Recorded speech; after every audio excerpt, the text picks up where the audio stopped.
Piyush Goyal, India's Commerce Minister, has dropped a bombshell, claiming China's 2001 entry into the World Trade Organization was the biggest blunder in global economic history, as if China single-handedly turned the trade system upside down.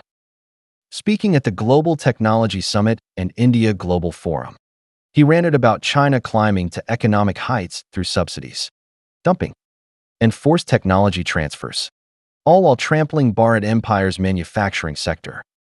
According to him, China's rise left Indian factories shuttered and workers jobless. Listening to Goyal, you'd think he was there at WTO's founding, cursing the moment China got the green light.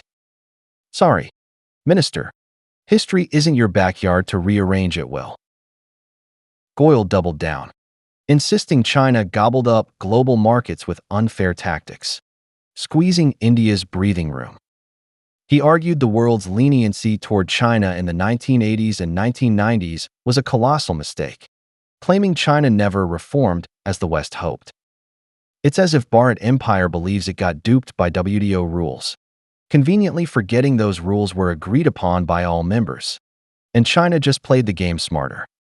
He even hailed Trump's tariff war as India's golden ticket, dreaming India could cash in on US-China tensions.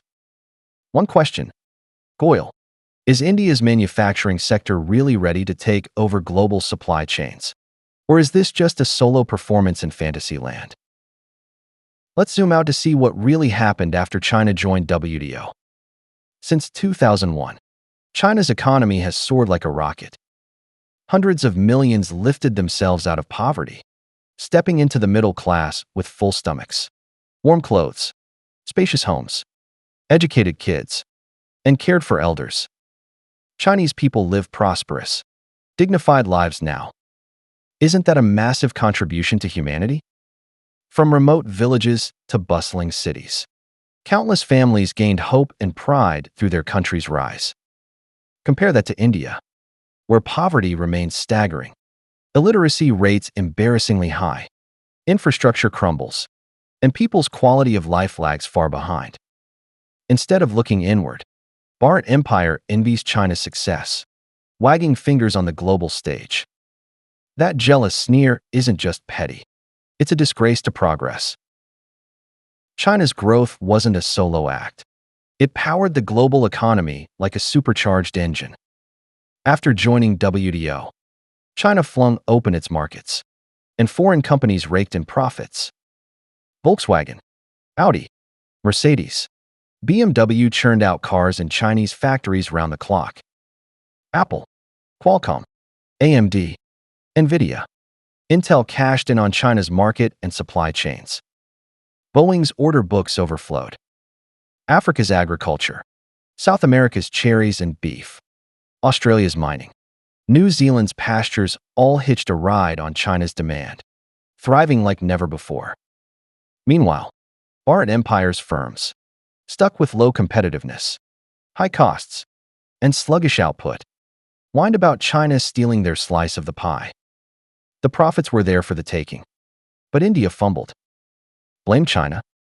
Or admit India dropped the ball? Then there's the WTO rulebook, crafted through collective agreement. Every clause debated and signed by all members. Under those same rules, China seized opportunities and soared, while India stalled. Does that scream unfair rules, or does it point to India's own failures?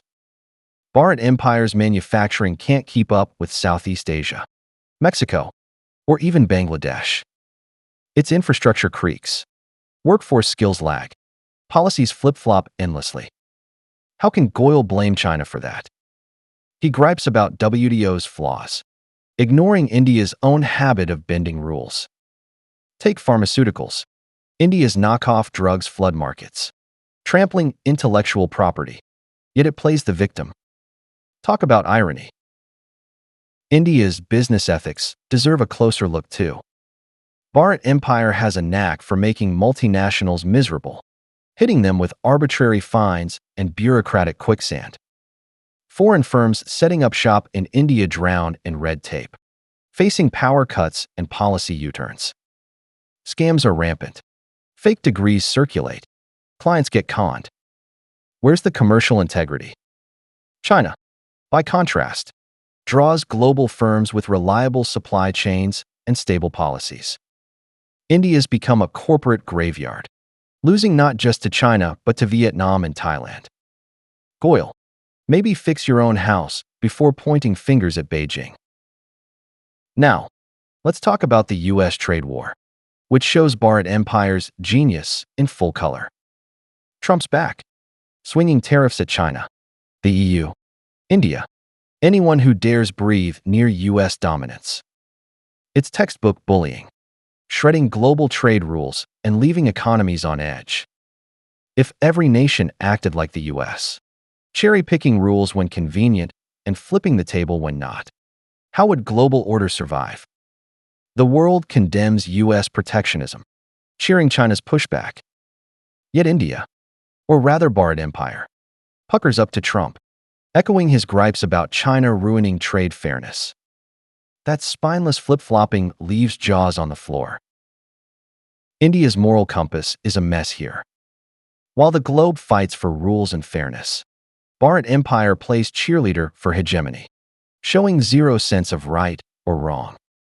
Goyal blasts China for bending rules. But what about India's own track record? Modi and his crew love grandstanding globally, yet can't tackle poverty at home. India lacks the guts to challenge dominance or the skill to drive real growth, content to trail behind powerhouses waving pom-poms. That's a nation doomed to mediocrity. Goyal's outburst only proves Bharat Empire remains a bit player on the world stage, shouting for attention. China's WTO legacy isn't something Goyal's rants can erase. In decades, China went from poverty to power, lifting its people while fueling global growth.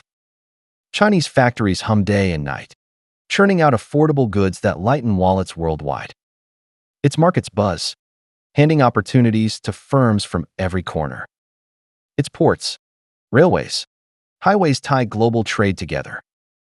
India, meanwhile, lags with stagnant manufacturing, shrinking export clout, and no supply chain worth mentioning. Goyal blames China for stealing the spotlight, but India never even made it to the stage. What's laughable is Goyal's fantasy that India can ride the U.S.-China trade war to global supply chain stardom. As if firms will ditch China's reliability for India's red tape and flickering power grid. Minister, snap out of it. India's electricity can't keep local plants running, let alone the world's factories. China's supply chain strength was forged over decades. India thinks a few slogans will do the trick. Good luck with that. WTO's future is a real issue, and Goyal's right that rules need updating.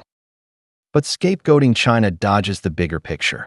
Reform is a global task, not a Beijing bashing contest.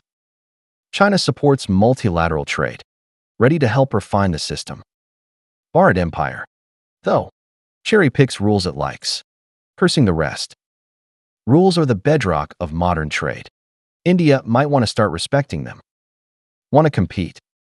Fix the chaotic business climate driving firms away. In the end, Goyal's speech reeks of opportunism, piggybacking on U.S. tariff drama to cozy up to Trump and score domestic points. Modi's team has leaned into this game since the border clashes, curbing Chinese investment, scrutinizing Chinese firms, preaching self-reliance. But reality bites. India's electronics and pharma sectors lean hard on Chinese supply chains. Blocking China only spikes India's costs. Goyal thinks cozying up to the U.S. will vault India to global prominence? Dream on. U.S. tariffs don't spare India. That 26% rate is already hammering Indian exporters, leaving them scrambling. China's rise is a story of sweat and smarts, thriving within the rules it was given. If India wants to catch up, it should ditch the envy and roll up its sleeves. Goyal's tirade is a logical train wreck, exposing Bharat Empire's weaknesses while highlighting China's poise. On the global economic stage, China's the lead, while India is still fumbling for the microphone. Modi and his squad keep this up, they'll end up like Trump, a global punchline, leaving nothing but chaos in their wake.